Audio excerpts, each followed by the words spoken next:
Helping your wife is a choice. It's the sunnah of the Prophet ﷺ. If you do that, definitely you are going to get.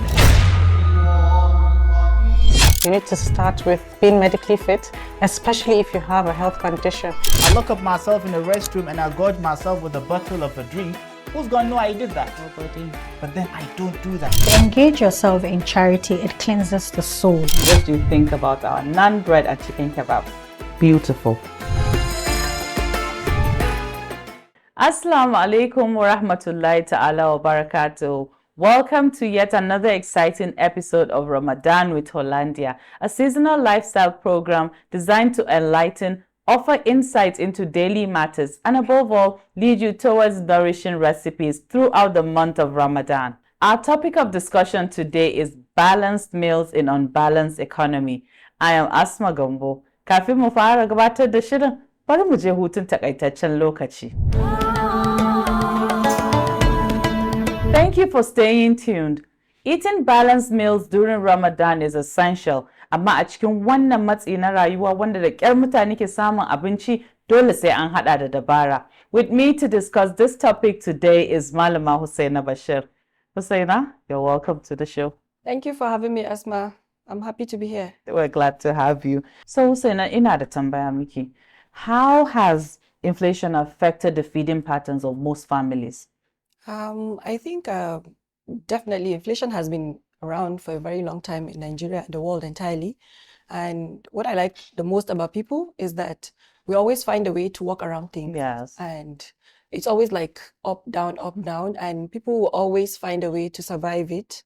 While this is going on, I've seen some incredible people improvising and going backwards to either farm their food or raise their chicken or actually go back to healthy eating. We're forced to go back to healthy eating by the inflation. When you say farm their food, what kind of things would they, now farm? I've seen some amazing sack farming. Okay. Somebody teaching sack farming online, and a lot of women taking that upon them to farm their yams and other tubers that you can farm in sacks or in your garden.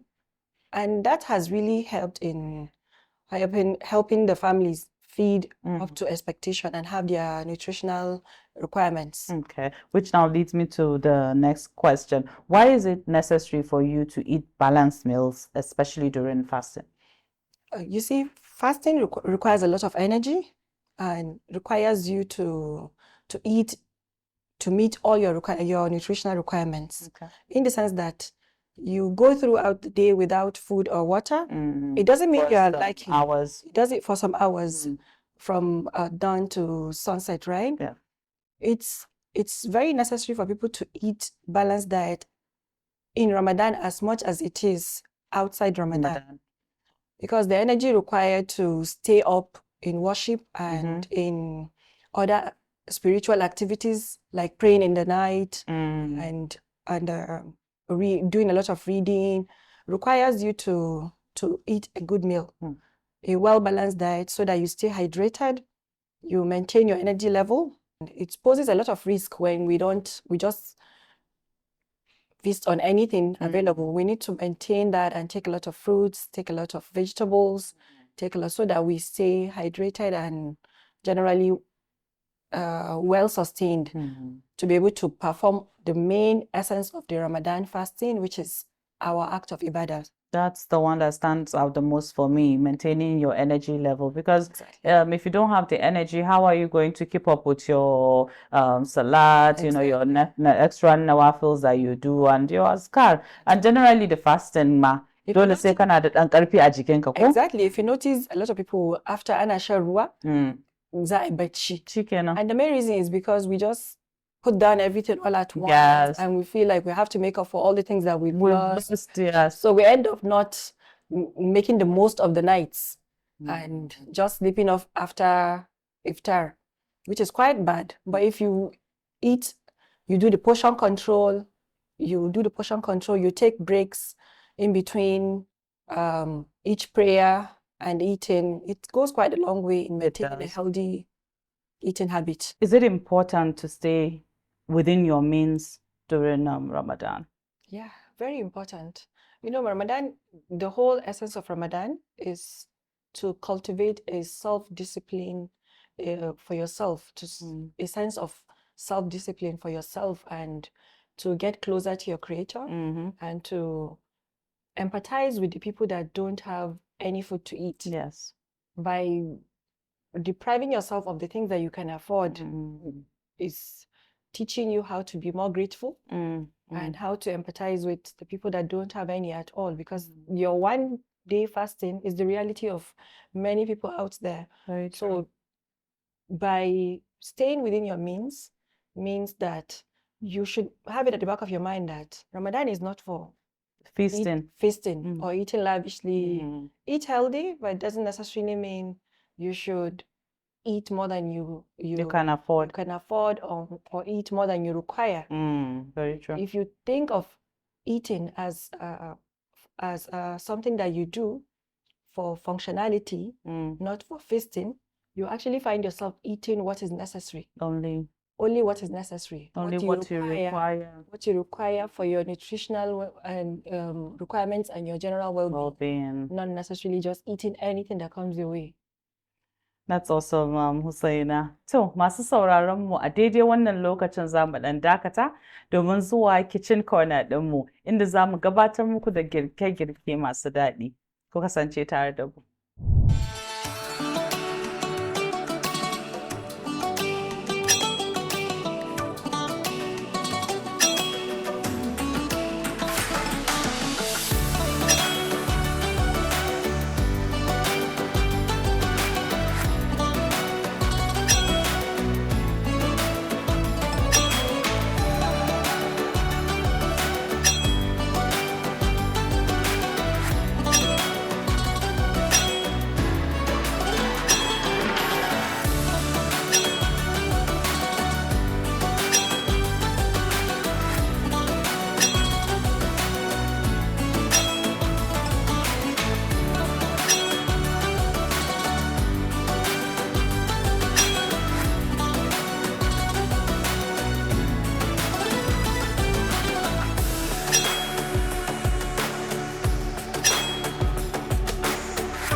Welcome back from our kitchen corner. Mun ga yadda ake haɗa creamy pasta da Hollandia UHT milk. Hajiya Hussaina, what do you think about that pasta? You know, pasta is one of my favorite meals. I can take pasta for breakfast, lunch, and dinner. How about it? Actually, yes. So it's really nice to see that I can make this particular recipe with Hollandia UHT milk for Iftar. It looks like something that will be well utilized during Iftar and also during Sahur. It's quite a versatile recipe that zai daɗi a kowane lokaci. I can't wait to be invited. Zan zo Iftar ranar da zaki a wannan creamy pasta din. I can't wait to have you. To, Hajiya Hussaina, what type of low budget and healthy food should one go for during Ramadan? Akwai so many food that somebody can take without breaking the bank. Kinga kaman things like anything beans based is quite affordable and nutritious. Very, very. You can make moi moi, akara, pap. You can also make things like tofu, soya milk. They are all things that are affordable yet very nutritious. Yes. That will give you your required nutritional needs for the day. And several other vegetable soups. I particularly like vegetables. Incorporate a lot of vegetables in our meals. They're very affordable and, like you said, have lots of fiber and they help you a lot. But a lot of people wasu cika ganewa da haka ba, but an san cewa with the little you have, you can still get all of these. Yes, you can actually. You know, even kinsan kamang oatmeal. A lot of people feel like oatmeal is a meal that is really nutritious and high in fiber. Of course. And you can actually make your oatmeal at home with different grains. Awesome. If you just look inside, you will see exactly. it's right there staring. It's right there. So you can make a lot of things with the normal grains that we have and have them in different ways. and have them in different ways. You can bake, you can cook them, you can drink them. So many different ways you can have them.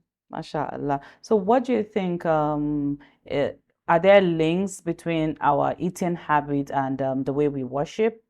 Yes, I mentioned earlier, if you overfeed yourself with a lot of carbohydrate and fries and all the junk foods, you're more likely to not be able to wake up for Fajr, for Tahajjud, for all the worship that you're supposed to be doing in Ramadan. And then you end up wasting your time and becoming less productive during the month where you're supposed to be more productive in your salah and your zikr. So if you notice, most people, like my father, he goes for work every single day, even during Ramadan.